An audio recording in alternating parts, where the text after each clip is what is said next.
What's up, everybody? Welcome back to the Martian MMA podcast. I am your host, and my name is John. And this week we are back to analyze, predict, and discuss the betting odds for all 12 fights on UFC 247. This pay-per-view is going down this Saturday night, February 8th, 2020, with the first of 12 fights starting at 6:15 Eastern Time on ESPN Plus and UFC Fight Pass, with the next 4 fights starting on the ESPN TV channel at 8 p.m. Eastern Time, and the 5 main card fights starting at 10 p.m. Eastern Time on ESPN Plus and pay-per-view wherever you get that, wherever you are located in the world. The main card features 2 title fights. The co-main event is a women's flyweight championship bout between champion Valentina Shevchenko and challenger Caitlin Chookagian, and in the main event we got John Jones defending his light heavyweight title against Dom Reyes. Not too excited about the title fights in this card, but there are some good matchups, especially at the bottom of the card. The prelims and Ige and Bektic on the main card should be great, so I'm still looking forward to this card in general. And we're actually going to start things off with the featherweight division. First fight of the night, we got Austin Lingo, who is 7-0, taking on Youssef-Zalal, who is 7-2. The opening betting line for this one was Lingo, the favorite, at Lingo minus 500 to Zalal plus 375. Right now we are seeing Lingo minus 190 to Zalal plus 165. So pretty crazy opening line in my opinion. Lingo is undefeated. He's coming off of some quick finishes. I mean, he does have some flashy knockouts where he knocks some dudes out cold. He even has some early submissions in round 1. So I see why the odds maker made him the favorite, such a heavy favorite. I mean, he has 5 first-round finishes, including his last 3 fights are all coming in less than a minute. But, I mean, that's a huge red flag to me. It's not a good sign at all, because once you get in the UFC, it's a whole different animal. I mean, Zalal is also from LFA, so this is basically like an LFA fight that was just thrown on the UFC card, but I'm still looking forward to it. I think Zalal is definitely the value side, though. I mean, I see this fight as more of a 50-50 type of fight, because from what I saw Lingo on tape, he likes to brawl. He does not have much defense. He likes trying to go for that early finish, and he does not have very good takedown defense. He does not have good jiu-jitsu, and even though he has some submissions on his record, don't let that fool you. Those are some crazy submissions he pulled off of some really low-level grapplers. So I really don't think that he's going to submit Zalal. I actually think Zalal is the much better grappler. I think that we saw Zalal stuff takedowns more. We saw him show some better jiu-jitsu top game on the canvas. So, I mean, I heavily favor the grappling towards Zalal.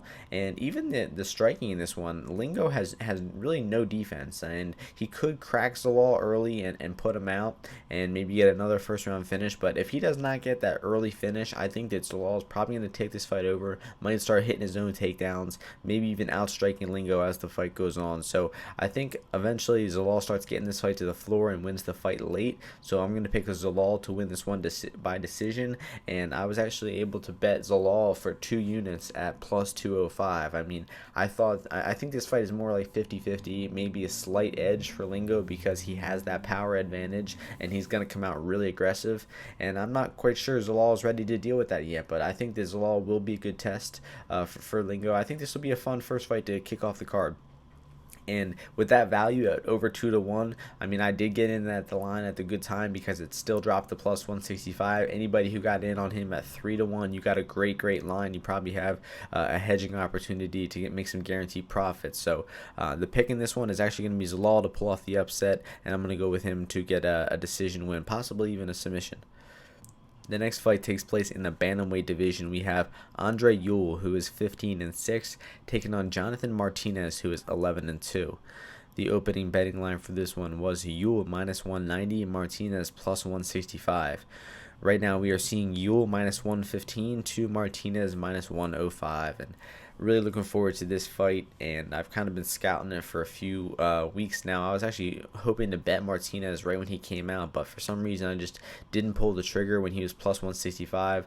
Eventually I did actually bet him once he got down to around plus 110, 115, so I definitely didn't get a good price on it. I missed that good action, but I mean, it's still technically a good price because even more money is coming in on Martinez, so I did get a good line on him. I really like Martinez in this fight. I mean, Andre Ewell, I'm kind of sick of analyzing this guy. He's not a good fighter. He does not have a good ground game at all. Like Ugabe has been saying all week, I think Andre Ewell's ground game is so bad that he can't be a favorite in the UFC. And honestly, I agree with that. I mean, he's pretty much a white belt off of his back, and he gets taken down a lot.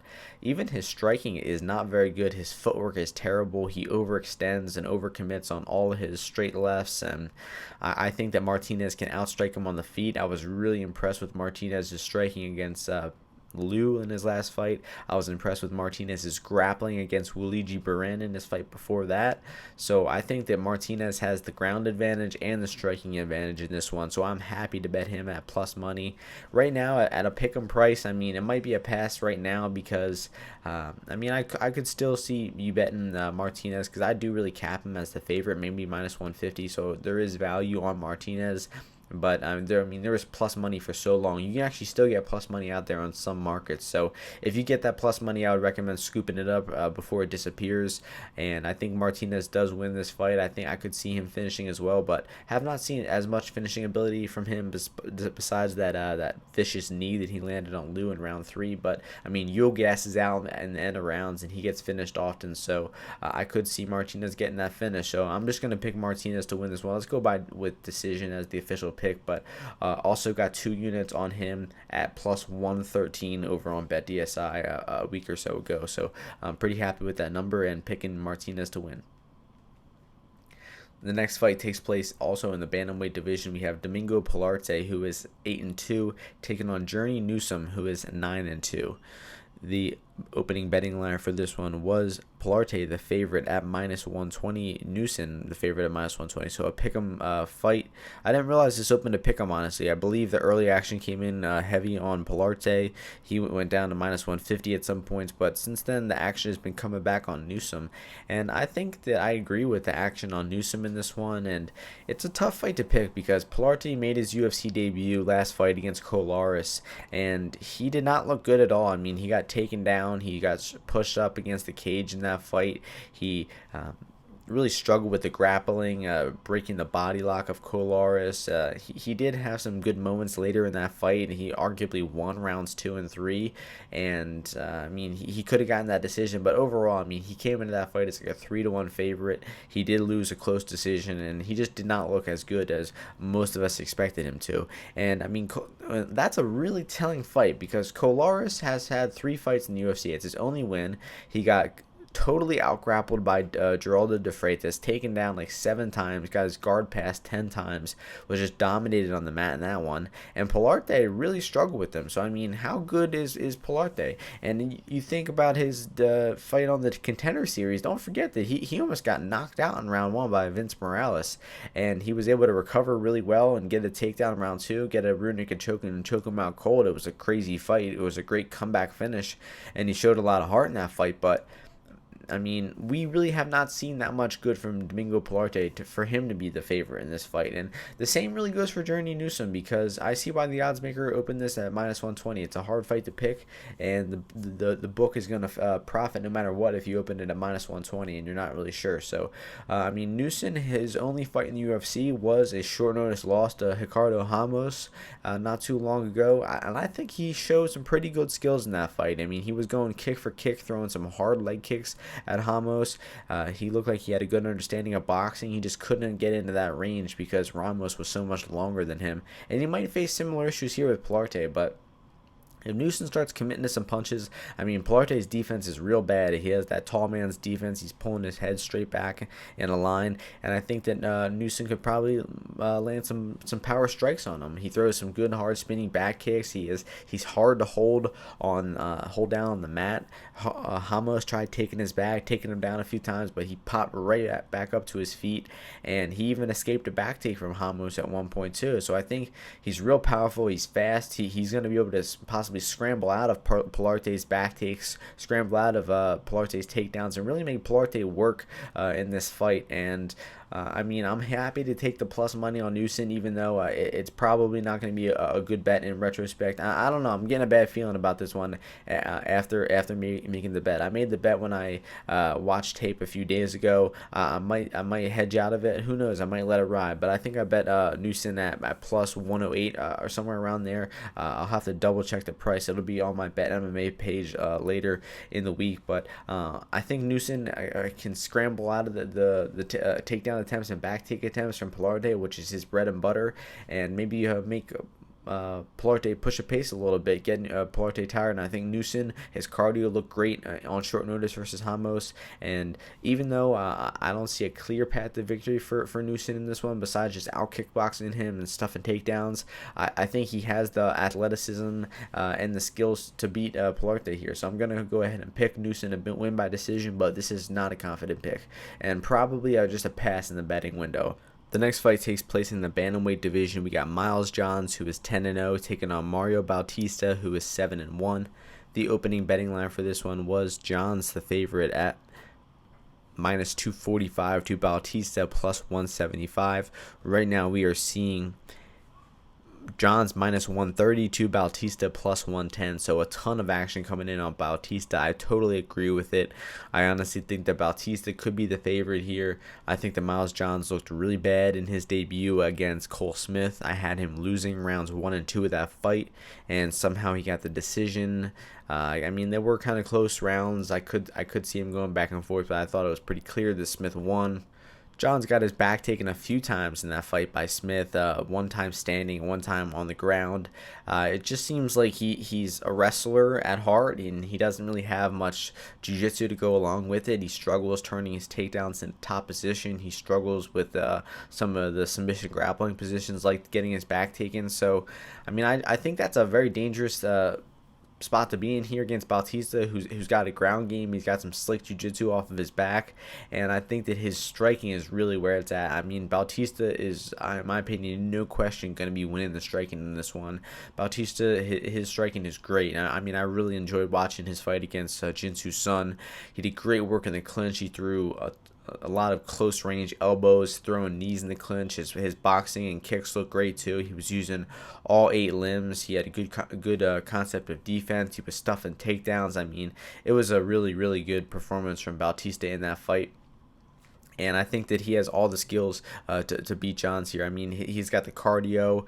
His output was crazy in that fight. He landed like well over 100 strikes in that fight versus Sun. And I mean, Johns really struggled. His gas tank didn't look good versus Smith.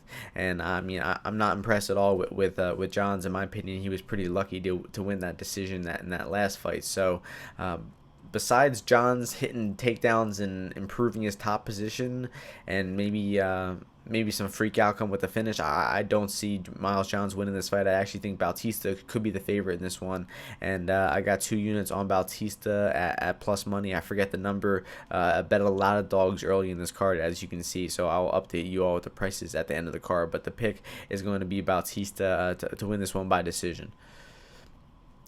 The next fight takes place in the welterweight division. We got Alex Morono, who is 17-5, taking on Ewell-Williams, who is 9-1. The opening betting line for this one was Morono, the minus 195 favorite, to Williams plus 155. Right now we are seeing Morono minus 325 to Williams plus 265. So more action coming in on the UFC experienced guy.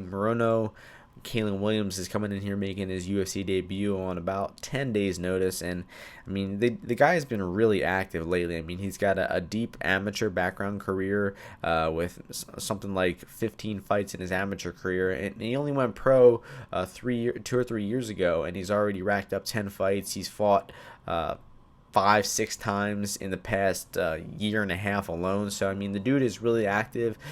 He's not fighting and beating the best of competition, and his skills don't really look up to par, in my opinion, to be, let alone be in the UFC, and certainly not to beat Morono, who's actually a pretty decent fighter. So I mean, not too much analysis is going into this one. I think that Williams has shown way too many weaknesses on tape. His defense on the feet, he's been taken down. He's got his back taken before. He's gotten really close to being submitted. So I think that Morono is actually pretty likely to finish Williams here, which is how sloppy he is.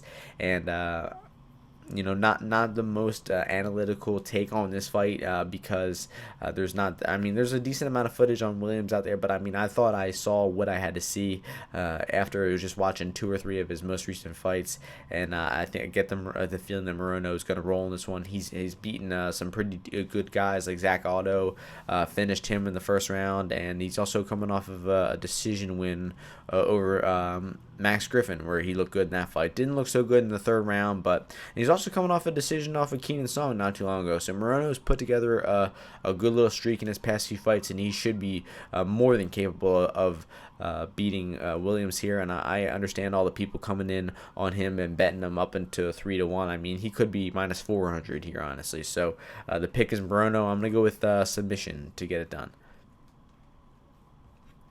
The next fight takes place in the women's flyweight division. We got Andrea Lee, who is 11-3, taking on Lauren Murphy, who is 11-4. The opening betting line for this one was Andrea Lee minus 305, Murphy plus 225. Right now we are seeing Lee minus 365 to Murphy plus 305. So more action coming in on the heavy favorite Andrea Lee in this one, and I think I'm a bit surprised by this one, honestly. And I mean, I understand people just maybe throwing Lee in parlays because she is a very well-rounded fighter. I was actually pretty high on KGB Lee up until her last fight versus Calderwood, and there are a lot of factors about that fight. It was in Abu Dhabi. It was a really close fight. Abu Dhabi being as it was like 100 degrees in the arena that day. I see a lot of people making excuses about that. For anyone who lost that night, it is basically their next fight. People are like, oh yeah, the heat it made them lose. I don't buy that narrative. I think the Lee got beat by Calderwood that night. Although I should go back and rewatch that fight. I didn't do that much analysis into this fight. I rewatched Murphy's not finish over Mara Romero Barella. That was the most random knockout I've ever seen. I mean, it was a nice knee for Murphy, but I mean, I see Lee as the much more technical fighter. I think she's better on the feet. She's got the better ground game. I don't think Lee will get takedowns in this fight. She only really took down the really unskilled grapplers. I mean, Murphy is a well-rounded fighter as well. I mean, she's just a few steps behind Lee, way slower, and I think that Lee will probably beat her wherever she really wants to, outstrike her on the feet, hit takedowns if she chooses. Again, not the most analysis on this fight. I mean, I do think it's dog or pass, though. I mean, I think that after Lee lost her last fight as a big favorite and maybe had some trouble with her gas tank and had some trouble with the striking of Joanne Calderwood, I think that you got to lay off. I don't think you can be betting her at over 3-1. I don't think you should be throwing her in parlays, and I don't think you should be totally confident that Andrea Lee even wins this fight. We might see Lauren Murphy win a round or two somehow, even though she seems outgunned, and I cannot see a path to victory for her in this one. So I'm going to pick Lee to win by decision, but I think this is dog or pass. The next fight takes place in the middleweight division. We have Trevin Giles, who is 11-2, taking on Antonio Arroyo, who is 9-3. The opening betting line for this one was Giles, the favorite, at minus 195 to Arroyo plus 155. Since then, money coming in on the dog Arroyo. He is now down to plus 120. Giles is minus 140. So more action coming in on Arroyo as the dog, and I get it.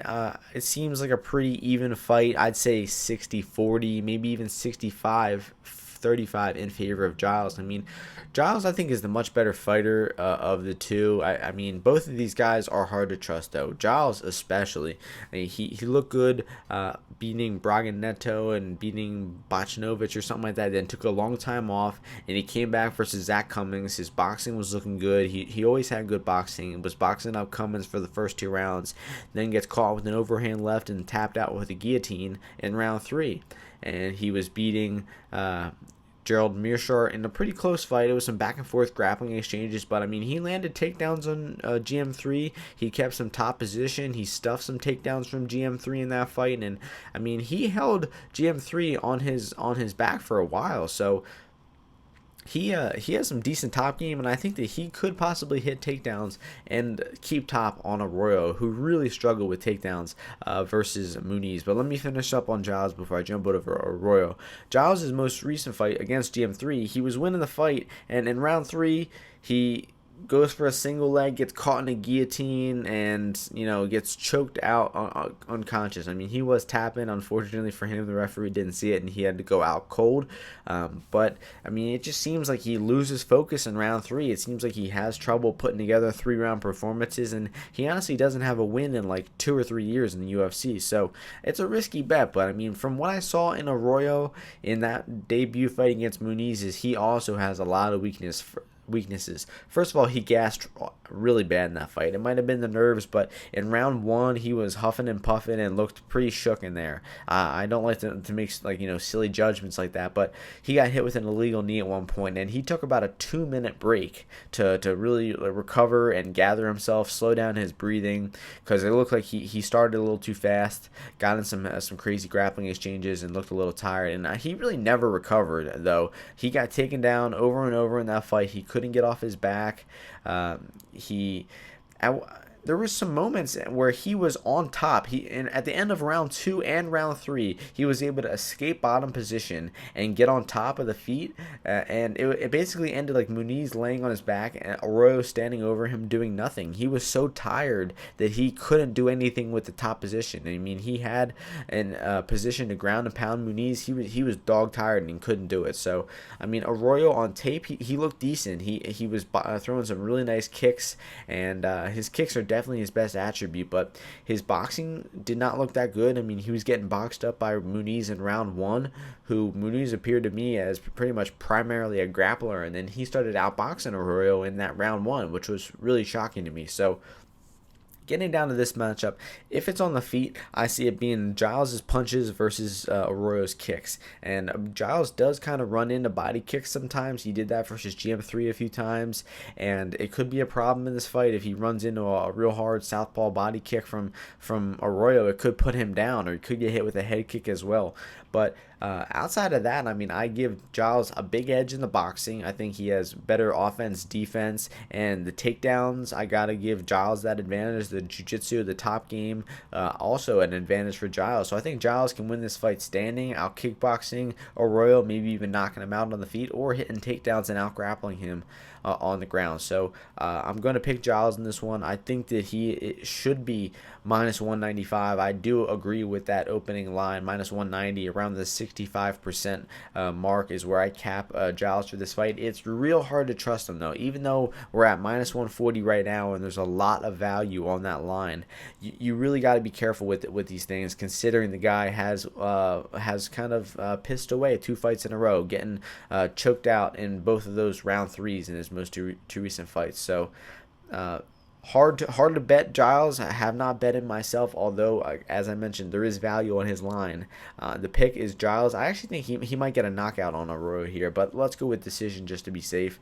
Although you never, I mean, if I were Giles, I would go for the knockout. I would go for the finish, because he clearly has trouble putting together 3-round performances, and Arroyo's defense is really susceptible. So I'm actually going to change my pick. Let's go with Giles by knockout. Now we're moving on to the main card. 5 fights on the main card. First one kicking off in the heavyweight division. We got Derek Lewis, who is 22-7, taking on Ige-Latifi, who is 14-7. The opening betting line for this one was Derek Lewis, the favorite, at minus 265.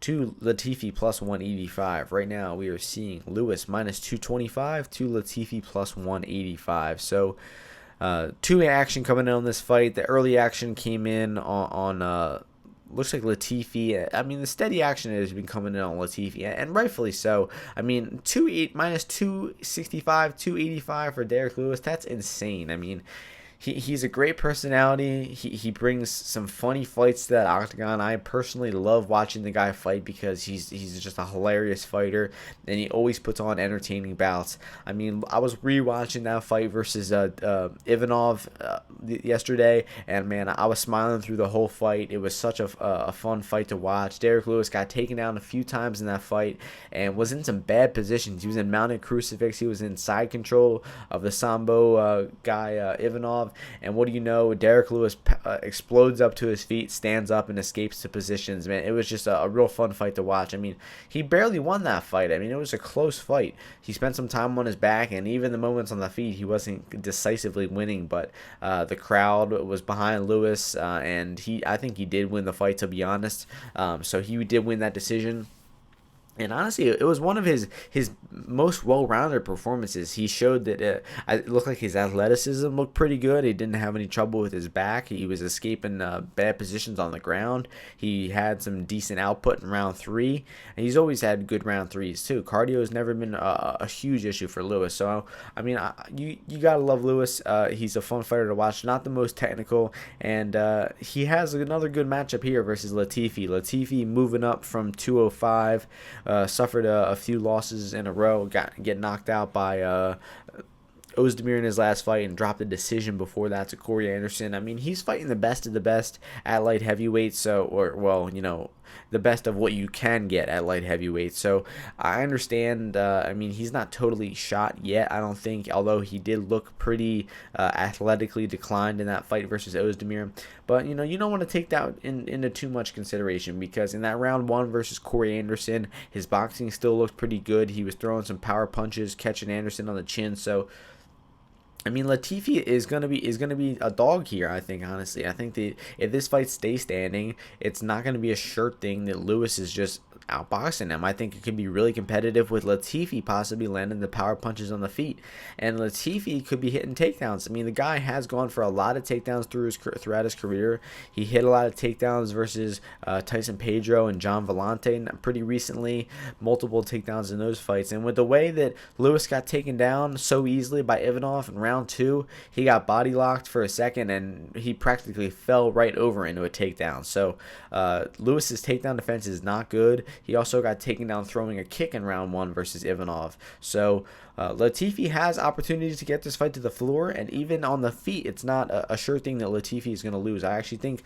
Latifi is live on the feet. I think that he could land some power punches on the chin of Lewis and possibly win rounds. It really depends how Latifi's cardio looks at heavyweight. He's not going to be cutting weight. He's not going to be dieting for the first time in a long time. So that always concerns me. I mean, when you're dieting, when you're cutting weight, you're going to be much more committed to training, to your cardio, to conditioning. And when you don't have to do that for the first time in a while, you might slack off in that conditioning. Who knows how your 15-minute cardio is going to look at that new weight class, carrying all that new weight. So it's Latifi's got a lot of question marks in my opinion, but at plus 185, man, that's value. I think that this is still a pretty low level heavyweight fight. Even though these guys are, well-known heavyweights, don't let it confuse you. This is still pretty low-level MMA, and a lot of shit could happen here. Derek Lewis has lost to worse fighters than Latifi. I mean, he was losing to Marcin Tybura. He got knocked out by Junior Dos Santos, who hasn't been looking so good lately. He was getting boxed up by Volkov. He's very vulnerable. So, the pick is going to be Lewis. I guess I got to go with him. But, I mean, Latifi is real live in this fight. I mean, I've kind of just been talking myself into him over the past few minutes. And maybe my fandom of Lewis is kind of blinding me to this. But, I mean, Latifi could very well win this fight. So, I'm going to pick Lewis to win by decision. I think that he has more accustomed to heavyweight, and he might be better suited to fight for the full 3 rounds and maybe win those 2 later rounds if Latifi headhunts early and gasses himself out like he often does. It's going to be a fun fight to kick off the card. Derek Lewis always delivers, except for that one time versus Ngannou, and I'm sure this will be another fun fight, and I'm going to go with Lewis by decision. The next fight takes place in the featherweight division. We got Ige-Bektic, who is 13-2, taking on Dan Ige, who is 12-2. The opening betting line for this one was Ige minus 135 to Bektic minus 105. Right now we are seeing Bektic as the favorite at minus 135 to Ige plus 115. So it looks like the early action came in on Bektic right away. Ige shot up to plus money pretty quickly. The highest he got was around plus 130. And honestly, I think this fight is lined pretty appropriately where it's at. I don't agree with Ige opening up as the favorite, even though I have been really impressed with what I've seen from him lately. I think he's making like huge leaps and strides in his technique, fight to fight. I mean, he's gotten some finishes along the way, and that last fight against Aguilar, I think, was his best performance. He showed real good cardio and pressure in that fight. He was boxing up Aguilar. I mean, Aguilar was supposed to outbox Ige in that fight, and Ige had to hit takedowns, and he did hit some takedowns, I believe, in that fight, and he's got real good timing on his level changes too, Ige does. But what really impressed me the most with Ige's boxing in that one, he dropped Aguilar with the left hook and just had a real good pace, and I mean, he showed some real good boxing out of nowhere in that fight, in my opinion. I did not see anything showing that he could box that well in his first few fights in the UFC. But Bektic is also very well rounded. He's had some rough couple of fights lately. I mean, I think he had that split decision against Lamas where he didn't look great. He got knocked out by Emmett in round 1. He of course had that notorious come from behind, or notorious fight where he lost a fight he was winning comfortably against Elkins not too long ago. So I mean, Bektic has not looked great lately. He's definitely lost a lot of his contender aura he had about him, and I still like him in this fight, though. I still think that even though I like Ige and I like the improvements he's made, I think that Bektic is going to be a tough matchup because Bektic's takedown defense is good. It's very good. I mean, he can hit his own takedowns, too. I mean, the guy's wrestling is legit. He actually has 100% takedown defense in the UFC. Hasn't fought the craziest of wrestlers, but, I mean, the guy's takedown defense is technical. He knows how to ding an underhook real well. He's got good concept of all types of takedown defense knowledge. And I think that Ige could struggle taking Bektic down.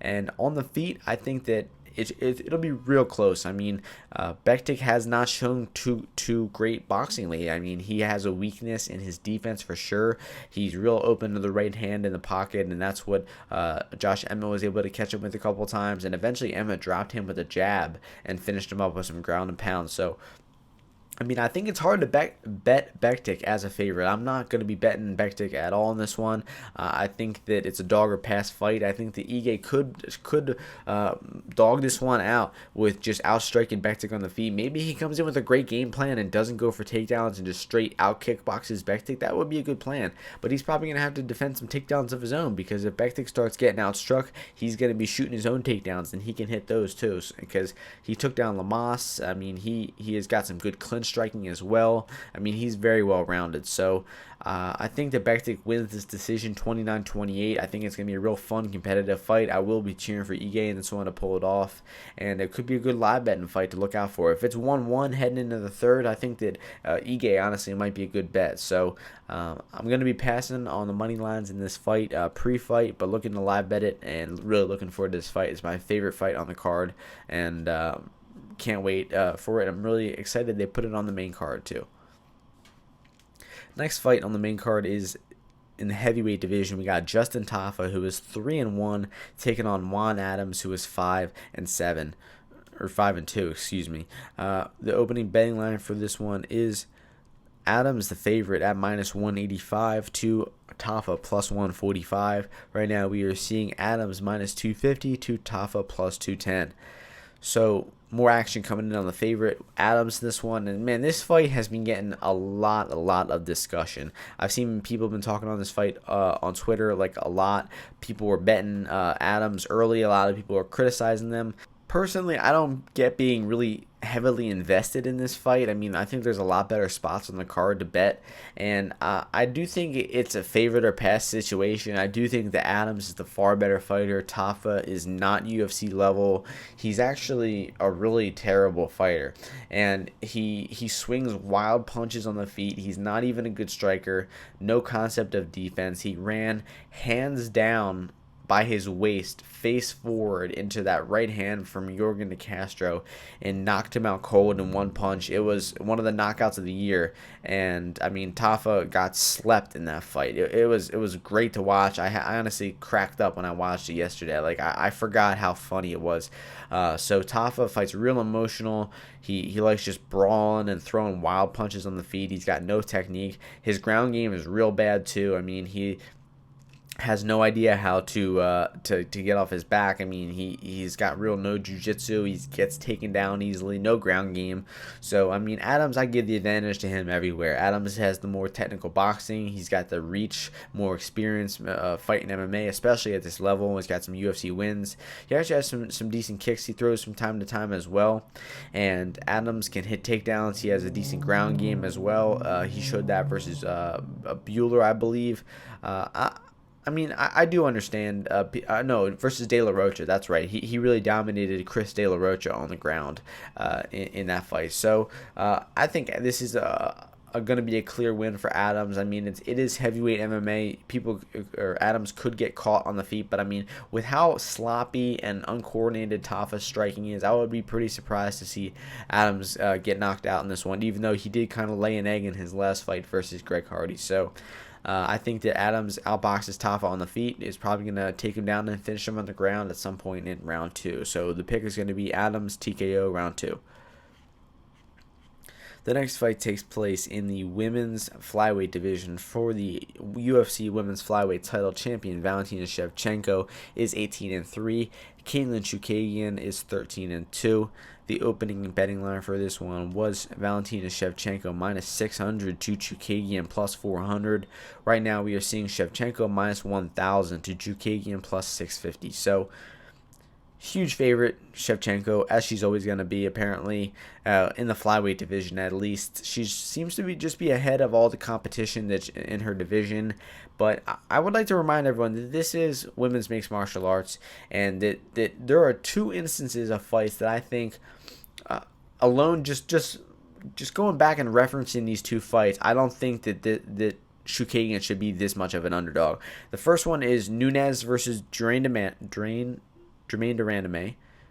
That fight happened just about 2 months ago, and Nunes is the best pound-for-pound female fighter in the world. She's the double champion, but she gassed out in 7 minutes, and she was desperately hitting takedowns and laying and praying versus Jermaine Durandame, and it was probably one of the lowest-level UFC title fights that ever took place.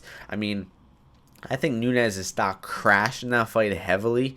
I think women's MMA stock in that fight crashed heavily. The fact that the number 1 pound-for-pound female in the world was out there gassed out and laying and praying for 15-20 minutes straight was embarrassing, to be honest. And then the other fight is going to be Roxanne Modafferi versus Maycee Barber. Barber was a minus 1,000 favorite in that fight, and in retrospect, It was completely wrong. It was Roxanne Modafferi should have been the favorite. And I mean, I drank the Kool-Aid on that one. I thought Barber was going to dominate. And after watching that fight, I'm pretty confident to say that Roxanne Modafferi wins that fight 7 out of 10 times. She should have been the favorite, and she was one of the biggest underdogs in MMA history. The biggest underdog in women's MMA history to win a fight. So I mean, that goes to show that there's some wacky stuff going on in the world of women's MMA, and I think that Chookagian is certainly legit. I mean, she's well-rounded. She's got good striking. She has a ground game that she doesn't really show too often, but I think it's some pretty sneaky good jiu-jitsu off of her back, and she's not very hard, or she's hard to take down as well. And I mean, Shevchenko is great. I mean, she has dominated her most recent opponents like and Carmouche. But come on, like those aren't the highest level fighters. And I mean, Chookagian isn't much better than them. But I think that Chookagian presents some difficult problems for Shevchenko, mostly in the kickboxing area. I think that just the matchup will be interesting to see. It'll be the Shevchenko in the southpaw who has I think a pretty big reach disadvantage versus Chookagian, and I just wish Chookagian was a little more aggressive, had a little higher output. I mean, she is a very technical striker, and she wins fights on points. She beat Jennifer Maia on points, and she's beat a lot of women on points and put on some pretty safe performances doing so, but you can't be safe against Shevchenko. You can't be safe and out-kickbox her 15 strikes to 14 strikes in a round and expect to beat the champion. You're going to have to be really aggressive. You're going to have to throw a lot of output. You're going to have to put on the best performance of your career. And I think, honestly, Chookagian is capable of doing that. I don't think her chances are great of doing it, but I would agree with Shevchenko around the opening line of minus 600. I'd put her chances at around 86%. any higher. I really don't think any woman on earth could be higher than that. I mean, Shev-Chook, sure. I mean, it sounds kind of silly considering that Shev-Chook did live up to her price tag versus and versus Carmouche, but I mean, I fought really terribly versus Shev-Chook. She was moving in a linear line, not having no answer to the kicks, and just was a basic body kick to head kick setup, and it knocked her out cold. And Carmouche is, I believe, way past her prime. Got completely dominated in that fight, and Shev-Chook will probably look to hit takedowns again in this fight, like she did versus Carmouche. Look to keep top position and win another awfully boring decision.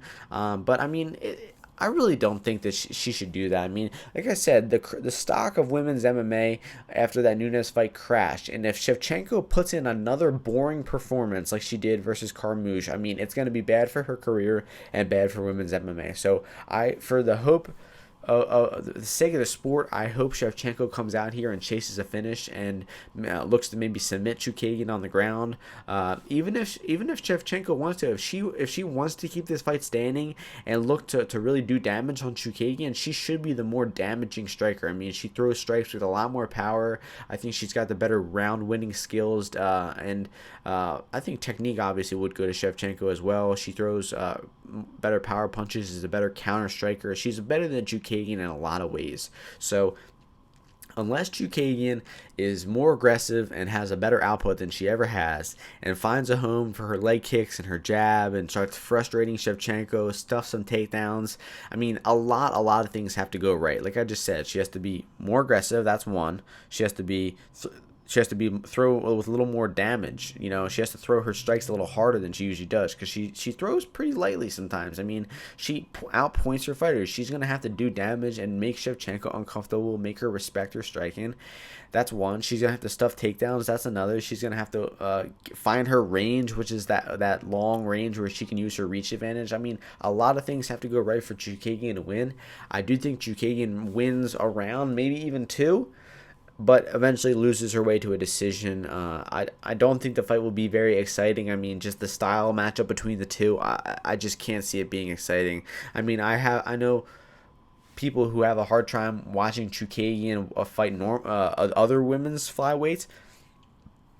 Personally, I really enjoy watching her fight because her decision line is always like -110, and it hits every time. Like, it's like 4 or 5 fights in a row. Her decision line has been an incredible price, and she's been a cash cow lately. So I like her watching her fight. But I mean, Shev-Chook, on the other hand, not the most exciting fighter to watch. And I think that the way the style match up, it's not going to be entertaining. It's going to be a boring co-main event. My prediction for UFC 246 about the boring co-main event between Holm and Pennington was accurate, so I'm on a bit of a hot streak here, and I'm going to pick Shev-Chook to win by decision. Let's go with 49-46 Shev-Chook. Sorry if I talked about that fight for too long, but we're moving on to the main event of the evening. In the light heavyweight division, we got Jon Jones, champion, 25-1, taking on Dom Reyes, the challenger, who is 12-0. The opening betting line for this one was Jones -400 to Dom Reyes +300. Right now, we are seeing Jones -450, Reyes +360. So a little bit more action coming in on Jones. There's definitely some two-way action in this one. If I had to guess, I'd say that the big tickets are coming in on Jones and a lot of smaller tickets are coming in on Reyes. Although I know some people out there who are betting Reyes and are throwing some cash on that dog, and they think that he's a good style matchup to dethrone Jon Jones. And I'll give a quick disclaimer about Jon Jones, and I think that he is declining. I think that fight versus Thiago Santos, I watched the fight last night. I scored it live on my Twitter, and I had Thiago Santos edging the effective striking in rounds 1, 2, 4, and 5. Jon Jones won round 3 pretty clearly. It was the most decisive round of all, but in rounds 1, 2, 4, and 5, Jones was not throwing any output. He was going leg kick for leg kick with Santos. He wasn't throwing any punches. He was doing the bare minimum he could to win. He wasn't attempting any takedowns, and he was eating hard kicks from Thiago Santos. He was not counter-striking Thiago Santos. He ate a lot of body kicks from the southpaw stance from Santos. And, I mean, Jones showed a lot of weaknesses in that fight. I mean, I cannot believe that he left that fight in the hands of the judges and almost lost his belt in such a close fight when the fight was there for the taking. I mean, the takedown could have been there. He wasn't shooting. He caught a kick and tried to make it a takedown in round one. It failed, and he never went back to it. And he never thought of taking him down again. He didn't clinch with him at all. I mean, Jones clinched a ton versus Anthony Smith. He took Anthony Smith down a ton. And, I mean, Smith is technically a black belt on the ground. So, I mean, I don't understand why he wouldn't go to take down Santos, considering Santos has been tapped out in the UFC before. He's gotten taken down a bunch of times before. He got I think his back taken by like Eric Anders or something like that. I mean, you know, there was a huge weakness on the ground for Santos, and all that bullshit about him wanting to beat him in his own area, I don't buy that. I think that there was something wrong with Jones where he couldn't shoot takedowns. Maybe it was the damage his legs were taking. Maybe it's just his knees don't have it anymore to shoot takedowns. I mean, he did shoot a nice shot versus Gustafsson in round 3. He was struggling taking down Gus earlier in that fight, though. He got, I think, 2 takedown attempts stuffed in round 1 of that fight, and then eventually forgot about the takedown for a while, and then in round 3 blasted a real nice double past Gustafsson's guard, mounted him, and pounded him out for mount. It was a very efficient finish of Gustafsson, but I don't rate Gustafsson very highly at all. I think he's a pretty bad fighter. And, I mean, that win, it was an efficient finish. I will give him that. The way he took him down, passed, mounted, everything was very well done about it. And if he gets that type of takedown on Reyes, I think he can do the same thing. If he gets a takedown in open space, like a double leg, a single leg, he probably will keep Reyes down. He might pass guard, might finish Reyes at some point. I mean, I haven't seen anything from Reyes to believe that he can get off of his back if he gets taken down in the center of the cage. But what I have seen from Reyes is that he can defend takedowns well against the cage. I mean, the guy's got real long arms. He's got a super long frame, a huge torso. He's 6'4". He's going to be one of the guys who matches the size with Jones in there for a change. And I think he's going to be real hard to take down against the cage because he's going to be pushing his back and his butt against the cage. He's going to be using his long arms to prevent the takedown. And he has pretty good get-ups. I mean, he got taken out by Weidman once or twice. He bounced back up to his feet. He did the same thing versus Ozdemir a few times.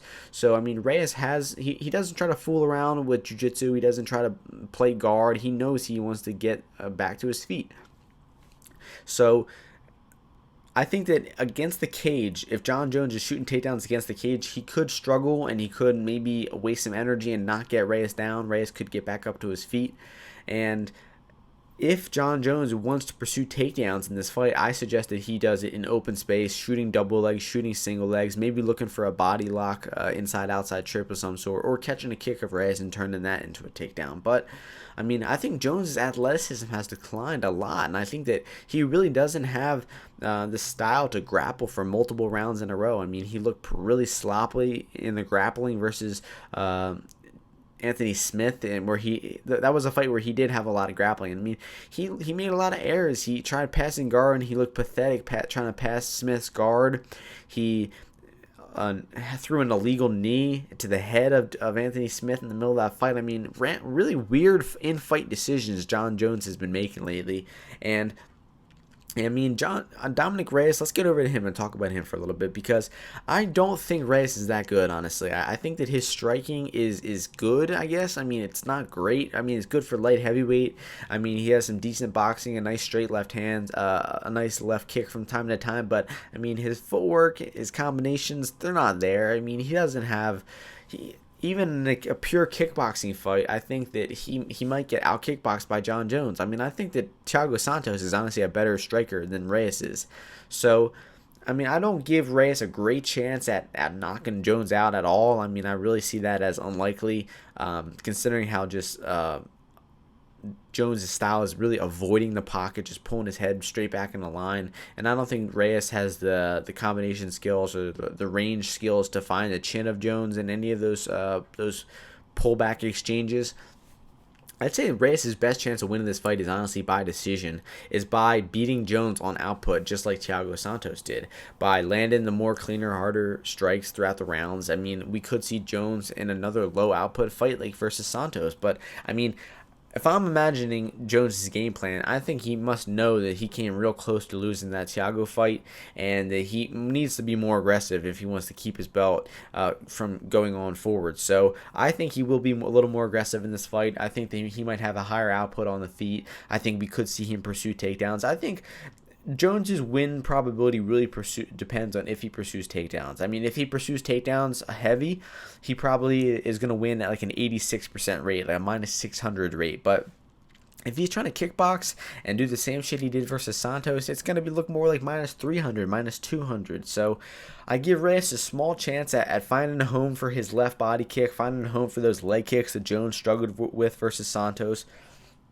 Stuffing takedowns, avoiding getting stuck on his back, and getting on bottom versus Jones, because that's where he would really struggle and likely get finished. So Reyes has a small path to victory in this fight. Like Chookagian, a lot of things have to go right for Reyes, and he has to be ready to put in the fight of his life. And I mean, Thiago Santos got injured in the first 30 seconds of round 2. So John Jones fought Thiago Santos for 19 and a half minutes with a torn ACL, and Jones did barely any damage to Santos. I mean, he, in my opinion, lost 3 of 4 rounds when Santos had a torn ACL. I mean, it was a really inexcusable performance from Jones.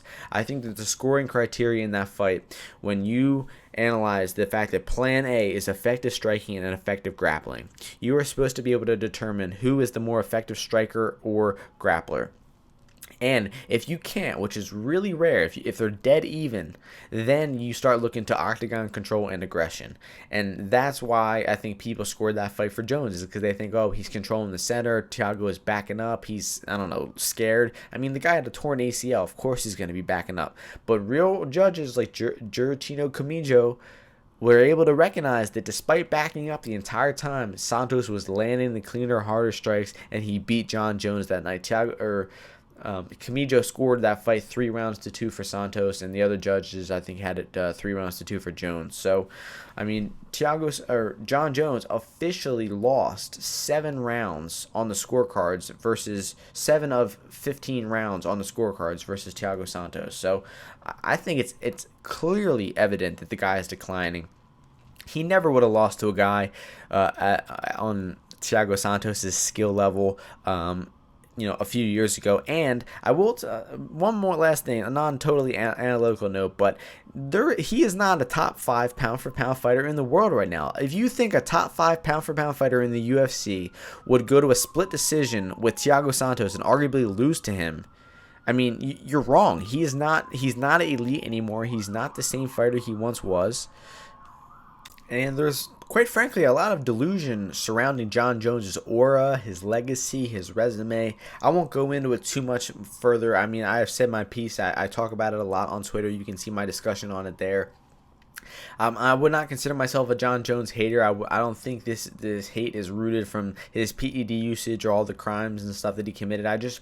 From an analytical standpoint, I really do not think he's that special of a fighter, especially now at this point in his career. Now, the craziest thing of all that I'm about to say is I am still picking John Jones to win this fight. I still think he has 3 paths to victory in this fight. He could out-kickbox Reyes on the feet. He could start working his clinch a lot more like he did versus Smith, and he has a really good clinch striking still.